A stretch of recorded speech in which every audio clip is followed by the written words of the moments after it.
Mesdames, Messieurs, bonsoir, merci de votre fidélité. Voici le sommaire de ce 20h. Examens nationaux pour l'obtention de la licence et du master. Le ministère de l'Enseignement supérieur met fin à la polémique. Une conférence de presse a eu lieu à Cotonou ce vendredi à ce sujet.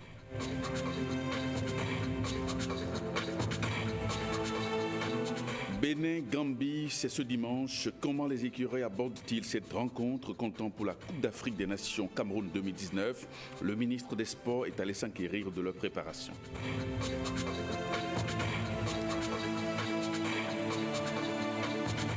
Archives, responsabilité, accès à l'information et protection des données personnelles. C'est ainsi sous ce sceau que la journée internationale des archives est célébrée ce 9 juin. Plus de précisions dans cette édition.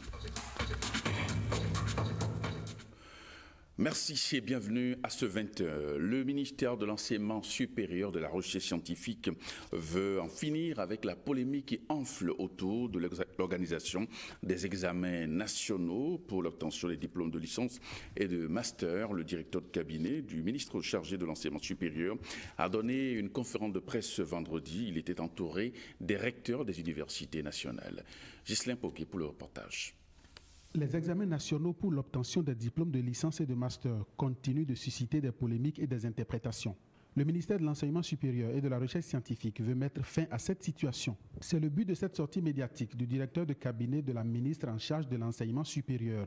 Il est entouré pour l'occasion de tous les recteurs de toutes les universités nationales. L'exercice vise à apporter des clarifications pour dissiper définitivement toutes les polémiques et contre-vérités. Mais avant, Bienvenu Goujo tient à rappeler quelques principes généraux. La gestion de l'éducation est du domaine régalien de l'État.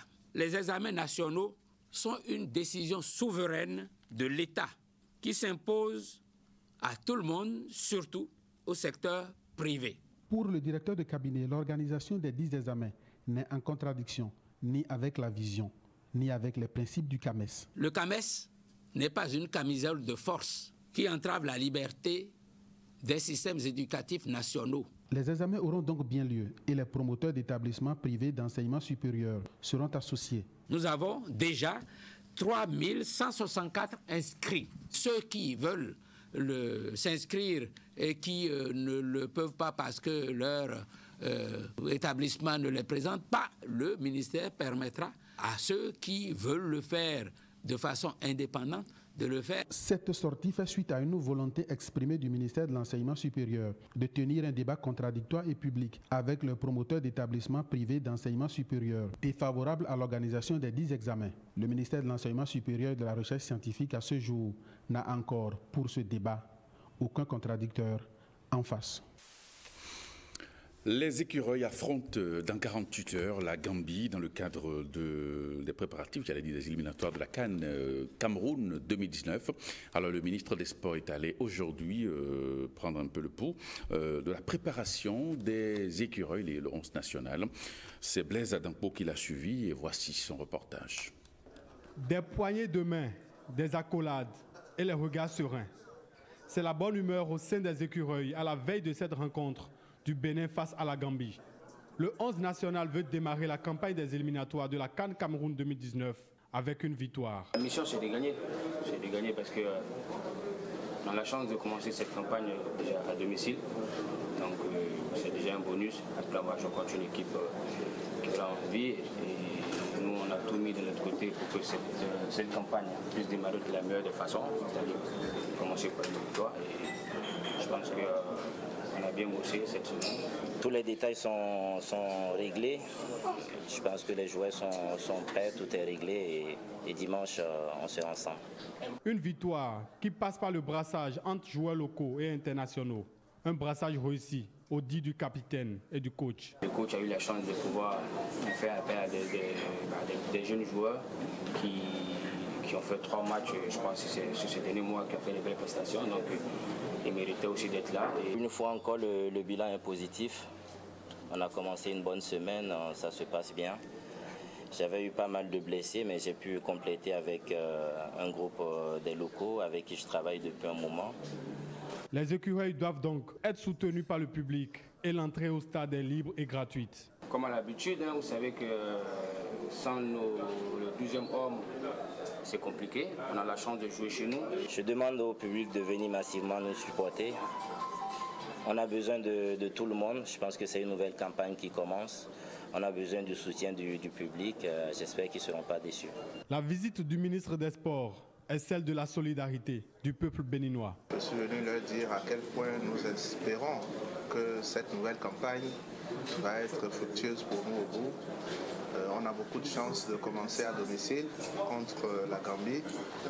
Et je crois que l'ambiance que j'ai trouvée ici est une belle ambiance. Je voudrais également dire que mon message est un message en tout cas de solidarité républicaine. L'ambiance continue entre les joueurs dans leur hôtel, à l'image de cette vidéo qui circule sur les réseaux sociaux. Installée il y a quelques jours, la nouvelle équipe de l'autorité de régulation des communications électroniques et de la Poste a fait sa première sortie médiatique cette semaine, occasion pour elle de présenter aux hommes des médias le bilan des activités qu'elle a menées dans le cadre de la réglementation des réseaux GSM au Bénin. Cécile Roundé et Wessensla Amoïmon pour le reportage.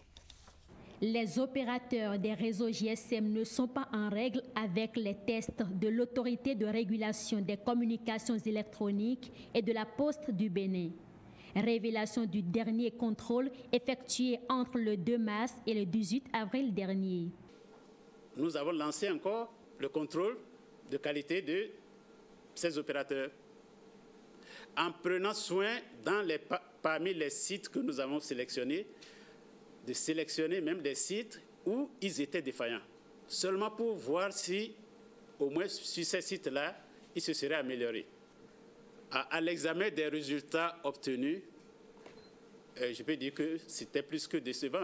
Les plaintes à l'endroit des opérateurs de réseaux mobiles sont nombreuses. Faut-il en rappeler quelques-unes? Faible débit d'Internet, coût trop élevé de la communication et flottement du réseau.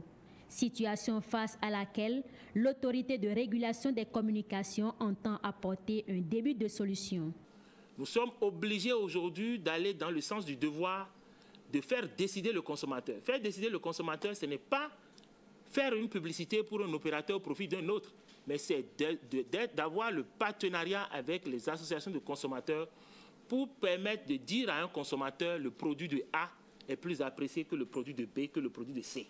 Parce que la seule manière de faire valoir, la seule manière d'avoir la qualité, c'est de permettre qu'il y ait la concurrence. C'est de permettre que le consommateur puisse choisir. En attendant la décision du Conseil de l'autorité de régulation des communications électroniques et de la Poste, les opérateurs de réseau GSM ont 2 semaines pour se mettre au pas.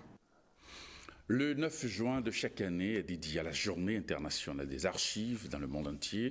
Une journée au cours de laquelle des thématiques sont débattues. Le thème choisi cette année, par exemple, au plan international, archives, citoyenneté et interculturalisme. Le Bénin n'est pas resté en marge de cet événement.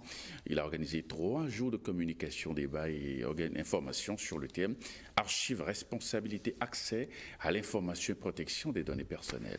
Rebecca Keyan-Oundé-Tine Bouraïma.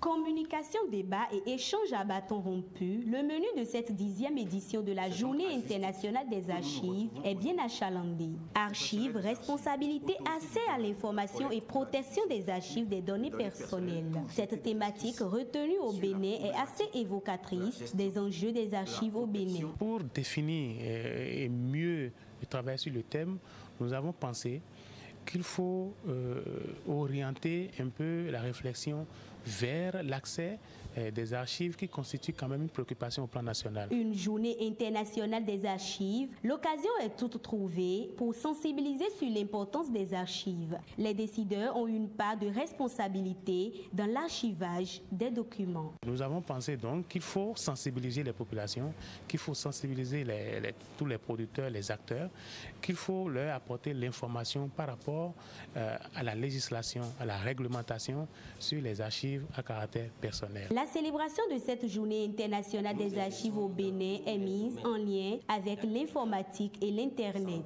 La Commission nationale de l'informatique et des libertés se penche sur la question. Vous manipulez les données à caractère personnel, notamment nom, prénom, les données biométriques et même vous avez les données, les numéros de véhicules, les numéros téléphoniques et consorts. Ce sont des éléments qui se rapprochent à l'individu, qui se rapportent à l'individu, qui permettent de l'identifier de façon précise pour dire c'est monsieur X.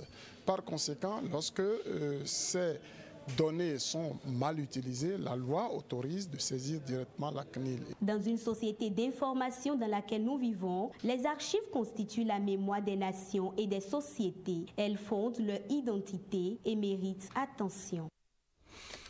Les archives, on en parle, mais en réalité, qu'est-ce que c'est? Comment sont protégées les données personnelles de chaque citoyen? Alors, quelle est la réglementation en la matière?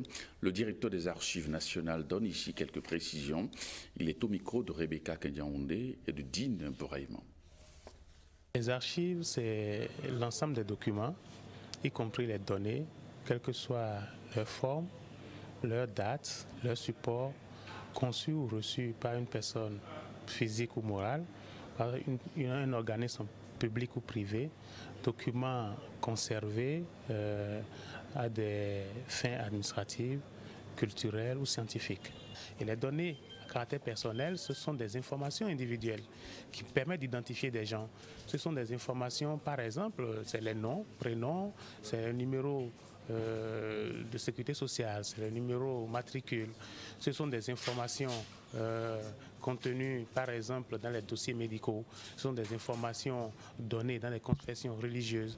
Ce sont des données fournies au GSM lorsque on acquiert, par exemple, une carte SIM ou que simplement lorsque l'on téléphone. Donc, toutes ces données doivent être protégées parce que liées à des individus. En plus de ces données à caractère personnel, on parle de données sensibles qui sont également des données intimement liées à la personne. Par exemple, l'ADN, la génétique, c'est par exemple votre obédience religieuse, c'est par exemple votre appartenance à un parti politique, à un syndicat. Donc, toutes ces informations liées à un individu doivent être protégées pour que l'individu ne soit pas livré à toute situation qui pourrait lui être préjudiciable. Donc c'est lié à la protection de la vie privée. Pour maintenant passer à la sensibilisation, c'est ce que d'ailleurs cette institution fait depuis un moment. Et aujourd'hui, aux côtés des archives nationales, nous aussi, nous participons donc à cette sensibilisation. Il faut amener les populations, les individus à comprendre l'importance de ces données. Donc ne pas fournir leurs informations personnelles à n'importe qui ou n'importe où, à n'importe quelle institution.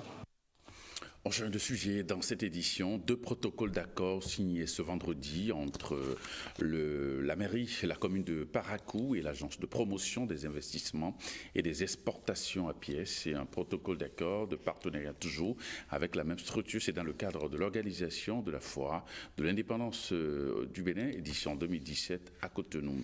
Enoch Rumpati, Isdine Bouraïmi était. Les villes du Septentrion, en particulier Parakou, regorgent d'opportunités non exploitées et pas très connues des autres départements de notre pays dans les secteurs de l'agroalimentaire, du tourisme, de l'artisanat, du service, pour ne citer que ceux-là. C'est à juste titre que la commune de Parakou a signé ce partenariat d'accord avec l'agence de promotion des investissements et des exploitations APIES, structure ayant en charge la promotion des produits et services Made in Benin et cheville ouvrière de l'organisation des manifestations commerciales à caractère national et étranger. Ce partenariat contribuera à promouvoir les potentialités économiques, les opportunités d'affaires et d'investissement du département du Borgou en général, et de la ville de Parakou en particulier, et favorisera ainsi son développement économique à travers la promotion des échanges entre les entreprises locales, nationales et leurs homologues de la sous-région. Une occasion pour le maire Charles Tokor et toute son équipe de procéder au lancement officiel de la 10e édition de la foire de l'indépendance du Bénin qui se tiendra à Parakou du 28 juillet au 13 août 2017 à la place Tabera. Une foire que la ville a accueillie depuis 2008. Le PRG, on en parle dans le mono, les maires, les conseillers, les membres de la conférence administrative départementale des têtes couronnées, des curures ont suivi avec attention la présentation du programme d'action du gouvernement. Cette présentation a eu lieu à la mairie de Lokossa sous la présidence du préfet du mono. Le reportage est signé Henri Fachinan. Cette rencontre aura été une séance de vérité entre le préfet et ses administrés, puisqu'au-delà de la découverte du programme d'action du gouvernement béninois, il a été surtout question d'actions à mener pour faire profiter conséquemment le département du Mono. Raymond Jossou, le directeur départemental de la prospective et du développement, a dans sa présentation du PAG permis à l'assistance de comprendre ce programme à travers ses 45 projets phares, ses 95 projets sectoriels et surtout de savoir que le PAG va coûter environ 9 039 milliards de francs CFA. Si le Mono peut se contenter de quelques projets, la commune d'Atiémé ne gagne rien, aura retenu le maire Joseph Anani Amanvi, qui, fort de son insatisfaction, sera consolé. Rien n'est encore perdu, tout peut être rattrapé, apaise le préfet. Et pour y parvenir, il faut une union sacrée. Nous devons constituer une équipe solidaire pour aller demander des choses pour notre département. C'est de cela qu'il s'agit. Ne restons pas ici les bras croisés et croire que l'alouette va tomber toute rôtie du ciel. Nous devons nous lever et nous battre pour aller décrocher les projets et faire en sorte que le PAG soit réalisé. Faire en sorte que le PAG soit réalisé chez nous, c'est comprendre que nous devons, tout ce que nous aurons à faire, payer les impôts, les taxes, nous devons le faire. Il est dit que la présentation du PAG va se poursuivre dans les 6 communes du Mono pour une meilleure maîtrise de son contenu par les populations.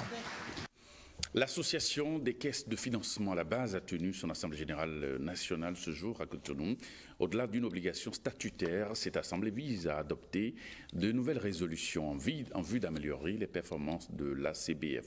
Reportage précieux à Kouachenou, Bruno Rotekwa. Marquer une pause et repartir sous de meilleurs auspices pour plus de performances, l'association des caisses de financement à la base est déterminée à relever ce défi malgré les embûches qui se dressent sur son chemin. Beaucoup de systèmes financiers décentralisés ont dû œuvrer pour la mobilisation de l'épargne. Mais il me plaît de faire également allusion au fait que l'exercice 2016 a été marqué par d'autres événements avec comme conséquence la baisse de performance pour les institutions financières. Je pense à la chute du Naira. Ces difficultés énumérées n'émoussent pas l'ardeur des acteurs de l'ACFB. Ils sont prêts pour d'autres défis. L'association s'engage davantage à accompagner ces acteurs, agents et adhérents, à affronter et à s'approprier l'innovation du millénaire qu'est la finance digitale. Un autre défi que l'institution se propose de relever est l'affinement de ces produits en les rendant beaucoup plus attractifs. À l'occasion de cette assemblée générale, les meilleurs épargnants de l'institution seront primés. Les travaux de pavage et d'assainissement des rues dans la cité historique d'Abomey vont bientôt démarrer. Le lancement officiel des travaux s'est déroulé hier à Abomey en présence du ministre en charge du cadre de vie, des cadres techniques et des populations d'Abomey, Gilles Dansou, NSTTGO. Bientôt la fin du calvaire des usagers de ces rues en pleine dégradation dans la commune d'Abomey. Les populations souffrent le martyre. Le PAG, programme d'action du gouvernement, prend en compte le pavage et l'assainissement de plusieurs tronçons, d'où cette cérémonie qui consacre le démarrage officiel des travaux. Chers citoyens d'Abomey, il ne s'agit pas seulement de lancement du second lot de pavage, mais tout un éventail de programmes et projets élaborés, bien réfléchis et pensés par les chefs de l'État et ses collaborateurs avec le DGHA sont en vue pour notre vie. L'Agence pour la réhabilitation de la cité historique d'Abomey Archa est à pied d'œuvre pour la concrétisation de ce projet et de bien d'autres. La construction des ouvrages de voirie et d'assainissement que nous lançons ici à Abomey ce jour, jeudi 8 juin 2017, s'intègre dans un vaste programme qui s'étend sur toutes les communes relevant du domaine de compétences de l'Archa. Le ministère en charge du cadre de vie passe ainsi à la phase de réalisation après une année consacrée au diagnostic. Abomey représente un pôle à plusieurs titres. On ne le dira jamais assez, c'est une cité historique. C'est la capitale d'un royaume.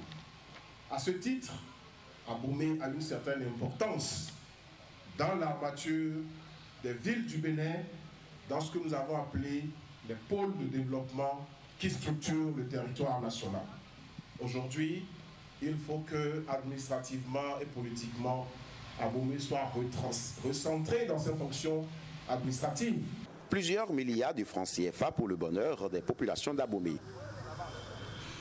Que les espaces frontaliers deviennent de véritables passerelles de développement durable, c'est l'objectif de la célébration chaque année de la Semaine des frontières béninoises. La 4e édition de cette manifestation d'information et de sensibilisation a eu lieu à Cotonou. Clotaire Avecon, Calvador Armand. Informer toutes les parties prenantes ainsi que le grand public sur la mission et les actions de l'Agence béninoise de gestion intégrée des espaces frontaliers ABJF en vue de viabiliser les espaces frontaliers et améliorer les conditions de vie des populations qui y vivent. C'est le centre de cette Semaine des frontières béninoises, édition 2017. Le caractère sensible et géostratégique des espaces frontaliers, espaces qui contribuent énormément au développement économique de notre pays, mérite la tenue de pareilles rencontres pour mieux cerner l'importance de ces espaces frontaliers, vus comme de véritables passerelles de développement durable. Vous mesurez avec moi l'importance de nos assises d'aujourd'hui, que nous avons voulu en un jour pour pouvoir avoir toutes les autorités avec nous, que nous avons voulu faire en 6 heures pour pouvoir discuter de façon intensive et parvenir peut-être à des recommandations qui vont nous permettre d'avoir les grandes orientations pour aller plus loin.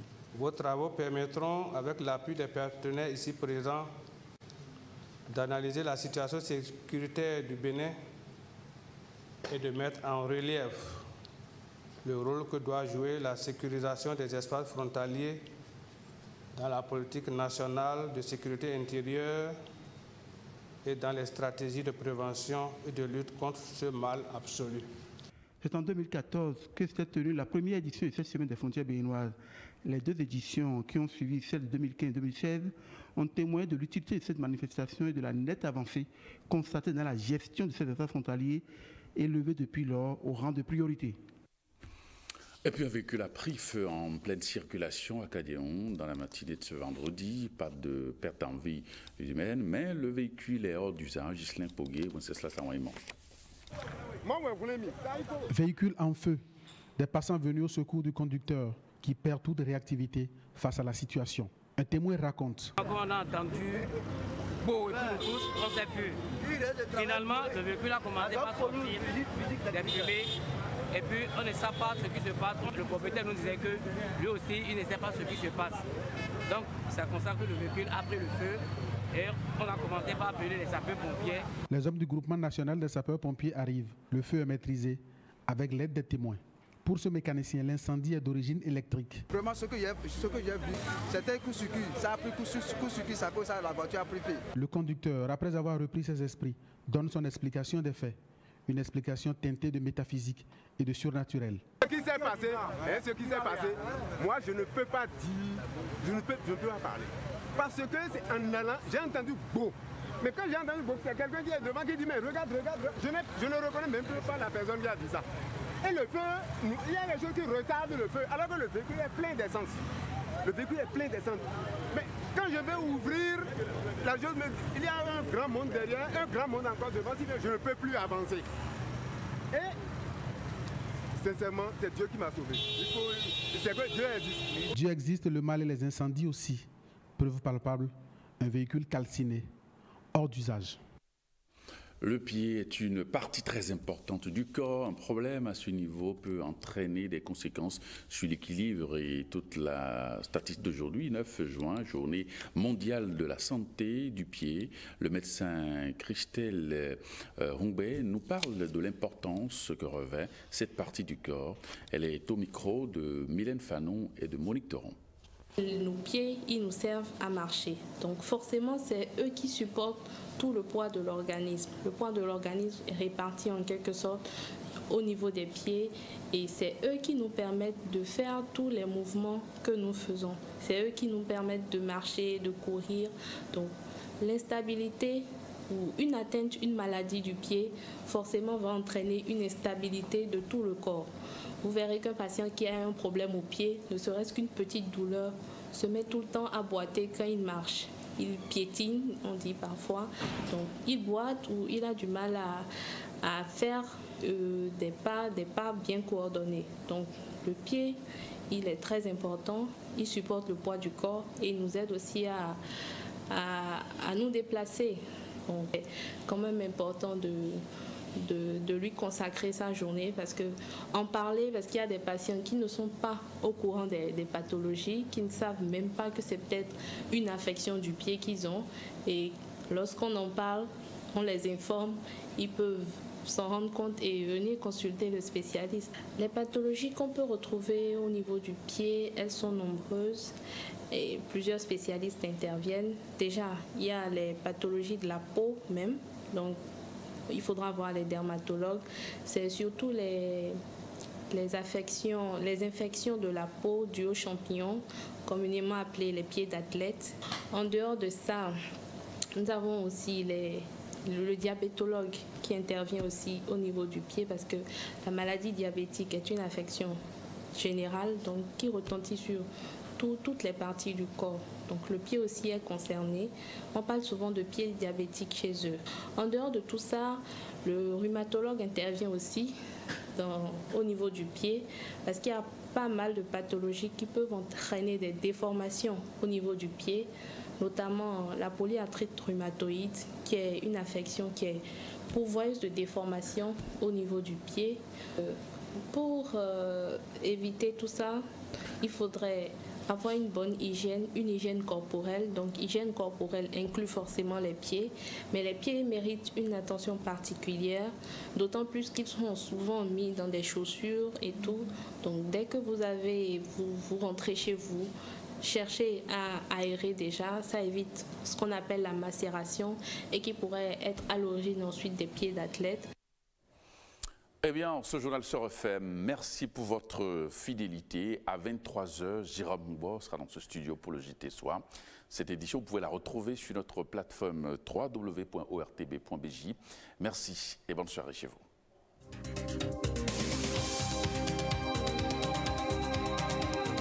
Prenez le prochain rendez-vous du journal de 20h avec G6.